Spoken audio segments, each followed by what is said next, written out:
तेजी से आ रहे परिवर्तन के बीच शिक्षा व्यवस्था और इससे जुड़े आप सभी महानुभावों की भूमिका कितनी अहम है। तो हमें 21वीं सदी के अनुकूल अपनी सारी व्यवस्थाओं को, सारी नीतियों को ढालना चाहिए कि नहीं ढालना चाहिए। अब तो दुनिया में जो अच्छा सा अच्छा है वहां पहुंचने का प्रयास करना, ये हिंदुस्तान का सपना होना चाहिए।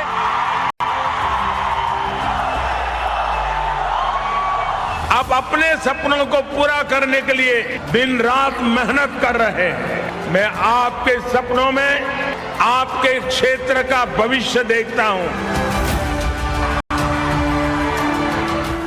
दुनिया के मंच पर हिंदुस्तान चमकता हुआ वो सितारा है जिसकी ऊर्जा है, जिसका उत्कर्ष है, जिसका उज्जवल प्रकाश है, हिंदुस्तान का युवा।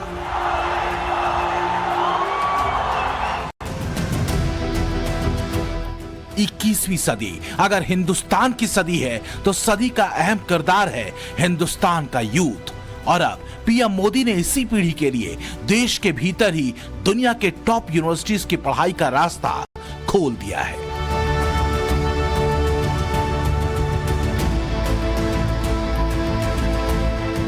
मतलब ये कि हिंदुस्तान का युवा चाहे वो किसी मजदूर का बेटा हो या बेटी हो, किसी मिडिल क्लास या लोअर मिडिल क्लास परिवार से आता हो, विदेश में पढ़ने का उसका सपना भी अब पूरा होने जा रहा है।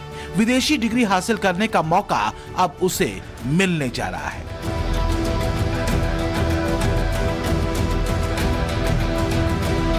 दुनिया की टॉप यूनिवर्सिटी अब भारत में अपना कैंपस खोलेंगी और इस पे पढ़ाई करेंगे देश के होनहार युवा।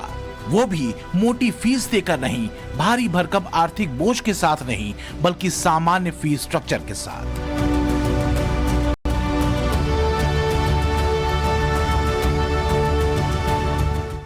मोदी सरकार का ये वो मास्टर स्ट्रोक है जो 21वीं सदी के विजन और एजुकेशन के वर्जन को बखूबी डिकोड करके तैयार किया गया है। 20वीं सदी की सोच, 20वीं सदी की व्यवस्था, 20वीं सदी की नीति, इससे 21वीं सदी में आगे बढ़ सकते हैं क्या? जरा जोर से बताइए ना। नहीं बढ़ सकते ना। तो हमें 21वीं सदी के अनुकूल अपनी सारी व्यवस्थाओं को, सारी नीतियों को ढालना चाहिए कि नहीं ढालना चाहिए। एक रास्ता है जो खुल चुका है, एक राब्ता है मोदी का जो सीधे युवाओं से जुड़ा है। मोदी का एक कमिटमेंट है जो भविष्य की चुनौतियों की कसौटी पर कसा गया है। मुद्दा पानी की तरह साफ है, वो ये कि देश के युवाओं को देश में ही रहकर फॉरेन डिग्री मिल सकती है। ऑक्सफोर्ड, येल यूनिवर्सिटी में पढ़ने का सपना पूरा हो सकता है। किसी भी वर्ग का युवा पढ़ाई कर सकता है, क्योंकि पढ़ाई का खर्च उतना नहीं होगा जितना विदेश में होता है। और ये मुमकिन ऐसे हुआ है कि यूजीसी यानी यूनिवर्सिटी ग्रांट कमीशन विदेशी यूनिवर्सिटीज को भारत में कैंपस ओपन करने के लिए अनुमति देने जा रही है। इनकी शुरुआती मंजूरी 10 साल के लिए होगी। उसके बाद आगे का निर्णय कुछ शर्तों को पूरा करने के बाद लिया जाएगा। UGC is coming up with a new regulation to allow foreign higher educational institutions to set up and operate their campuses in India. It will provide an international dimension to our higher education in India. It will enable Indian students to obtain foreign qualifications at an affordable cost. इसका मतलब ये है कि अब हिंदुस्तान के युवाओं के हाथों में Oxford university, Cambridge university, Yale university, Columbia और ट्रिनिटी यूनिवर्सिटी जैसी दुनिया की टॉप संस्थानों की पढ़ाई और डिग्री भारत में मिलेगी। मोदी सरकार ने 21वीं सदी के भारत को दुनिया में अहम रोल निभाने के लिए एक और अहम रास्ता खोज निकाला है। अब तो पूरी दुनिया का पता होना चाहिए, हर यूनिवर्सिटी में काम होना चाहिए कि दुनिया आगे किस तरफ जा रही है, कैसे जा रही है, उसमें हमारा देश कहां है, उसमें हमारे युवा कहां है। आने वाले 15-20 साल उन बच्चों के हाथ में भारत होने वाला है, उनको मैं कैसे तैयार कर रहा हूं।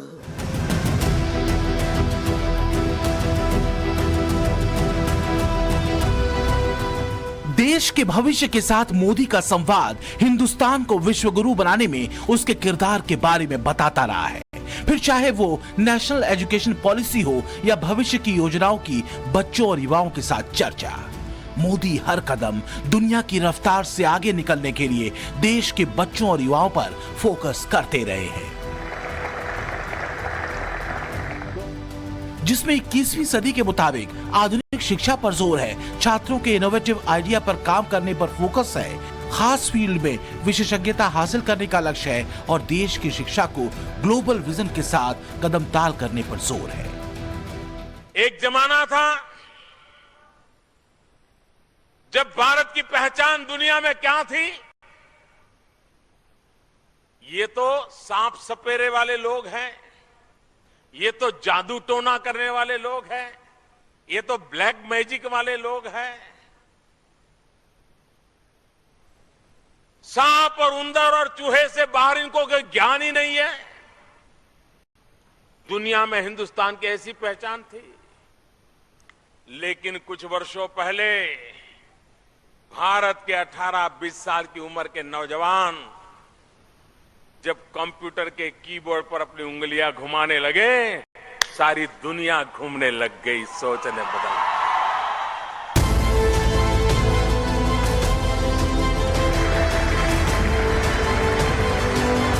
देश के भीतर ऑक्सफोर्ड, येल यूनिवर्सिटी जैसी दुनिया की टॉप यूनिवर्सिटी के कैंपस खुलने के मायने ये हैं कि हर तबके से आने वाले बच्चों के लिए फॉरेन यूनिवर्सिटी में पढ़ने का सपना सच हो जाएगा।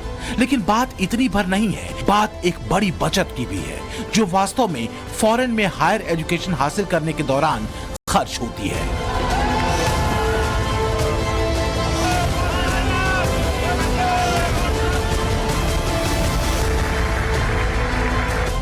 विदेश में पढ़ाई कर रहे भारतीय छात्रों का ट्यूशन और हॉस्टल फीस के रूप में कुल खर्च 44% तक बढ़ चुका है। यह खर्च 2013-14 में 1.9 अरब डॉलर था, जो कि 2017-18 में बढ़कर 2.8 अरब डॉलर हो गया।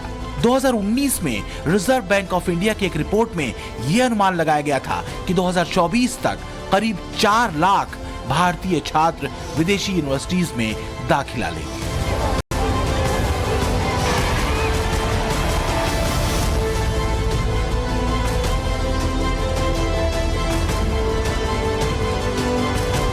जाहिर है मोदी सरकार का फैसला भारतीय स्टूडेंट्स के लिए सपने सच करने जैसा है, क्योंकि उनके लिए कम खर्च में देश में रहकर विदेश में पढ़ने का विकल्प खुल गया है।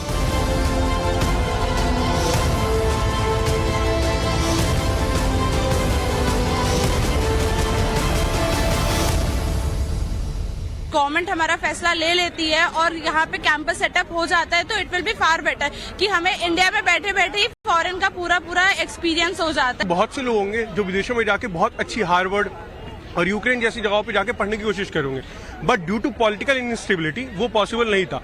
बट अब ऐसा होने की वजह से सरकार का ये बहुत अच्छा इनिशिएटिव है, इससे बहुत सी फैमिली और बच्चों को बेनिफिट मिलने वाला है। हाँ, ये भारत सरकार की तरफ से काफी अच्छा फैसला है।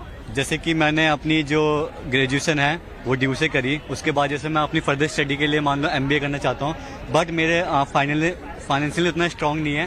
तो अगर यहाँ पर बाहर वाली कैंपस आएगा इंडिया में तो वो जो कॉस्ट होगी उसकी काफ़ी कम होगी और हम जैसे जो मिडिल क्लास के लोग हैं वो उन बच्चे को जल्दी एडमिशन मिल पाए। हमें बहुत गर्व फील हुआ कि PM मोदी सर आए, उन्होंने हमें एनकरेज किया और आगे बढ़ने के लिए और मोटिवेट किया। युवाओं के बीच मोदी का क्रेज इसलिए भी ज्यादा है क्योंकि मोदी देश के युवाओं के अपने भविष्य को लेकर फॉरवर्ड प्लानिंग के साथ फ्रीक्वेंसी मैच करते रहे हैं और आउट ऑफ बॉक्स फैसले लेते हैं ताकि देश का भविष्य अपने सीमित आर्थिक संसाधनों में निखरे और चमके।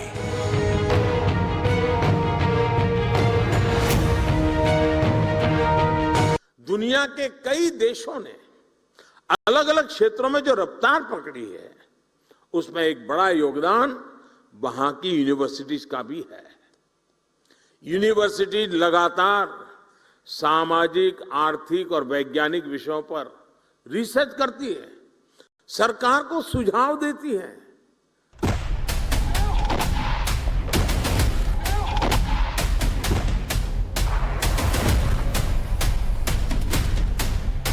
इस ड्यूरेशन में हमारे पास कोई होप नहीं था और single hope only is this कि हमारा government and first of all sir specially you sir भगवान के बाद अगर घर में नाम लिया जा रहा था तो सर वो आपसे मोदी जी हमें बचा देंगे। जो भी कर सकते हैं मोदी जी कर सकते हैं। दुनिया बदल रही है, लेकिन बदलाव की जो तस्वीर रूस यूक्रेन जंग में दिखी है, उसने हर देश में अपने बच्चों और युवाओं के भविष्य को लेकर चिंता बढ़ाई है।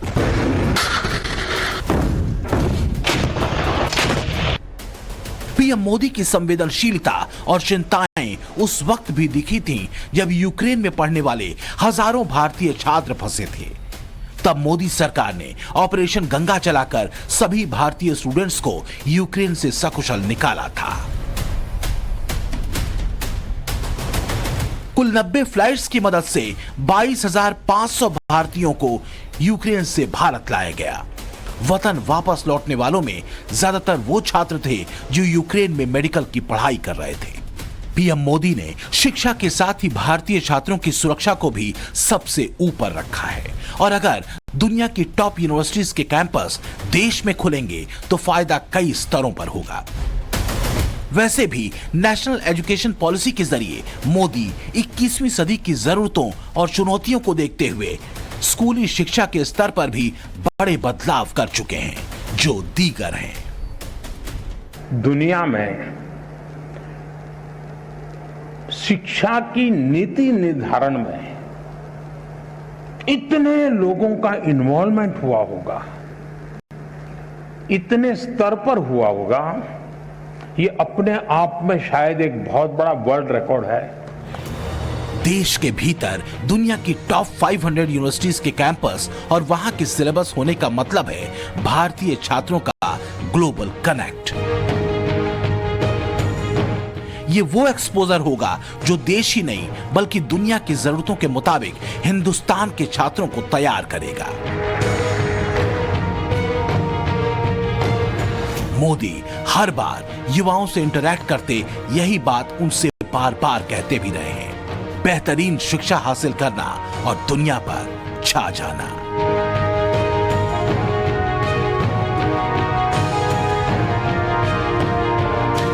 अब सिर्फ देश कल था और आज एक बढ़ गया इतने से नहीं चलेगा।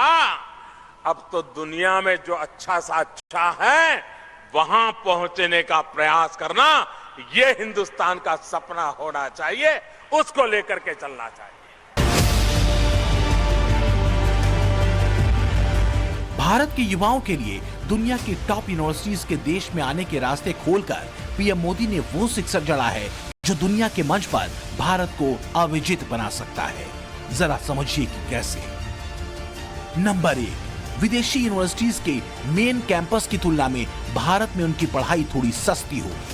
नंबर 2, भारत के लाखों प्रतिभावान युवाओं के लिए ये एक मौका होगा जो आर्थिक तौर पर कमजोर है। नंबर 3, टीचर्स और यंग ग्रेजुएट्स के लिए नौकरियों के ढेरों नए अवसर बनेंगे। नंबर 4, दूसरे देशों के छात्र भी भारत आएंगे तो रेवेन्यू बढ़ेगा, फायदा होगा।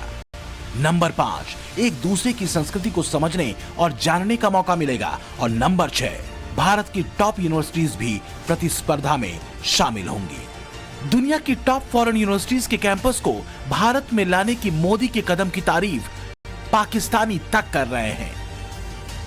अभी आपको पता होगा इंडिया के एजुकेशन सेक्टर के हवाले से कि ऑलरेडी उनका एजुकेशन सेक्टर बहुत बेहतर है, पाकिस्तान से तो बहुत ज़्यादा बेहतर है।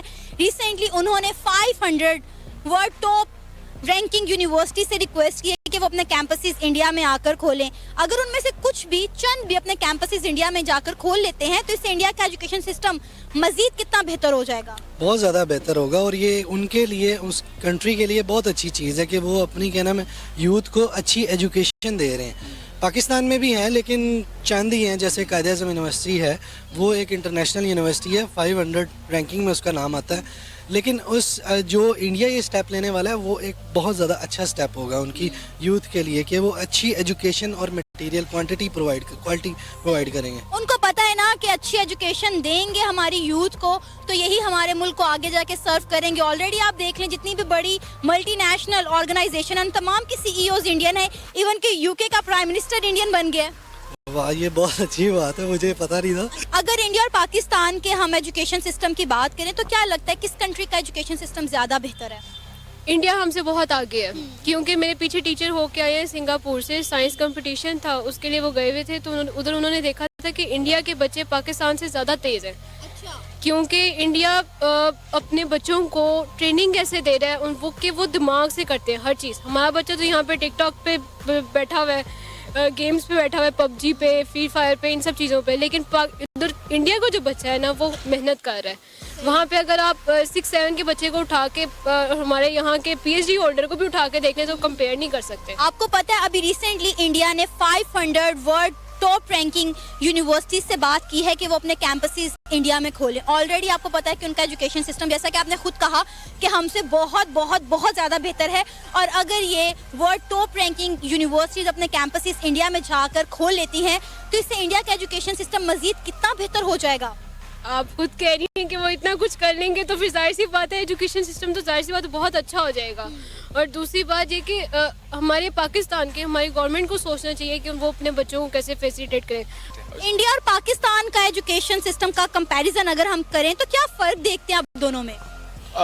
कंपैरेटिवली इस वक्त इंडिया का जो सबसे बड़ी इंडस्ट्री है, जो ग्रोइंग इंडस्ट्री है, वो कंप्यूटर इंडस्ट्री है।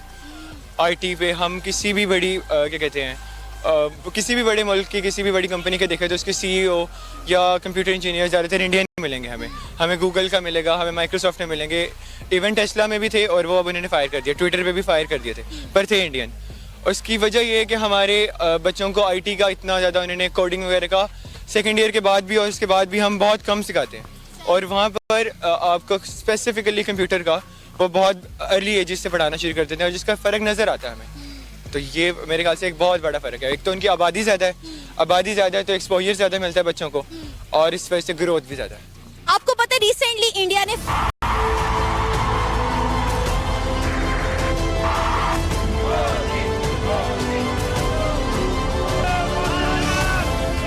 मोदी विजन ही मोदी गवर्नेंस का मंत्र है जो ग्लोबल टू लोकल है और उतना ही असरदार भी।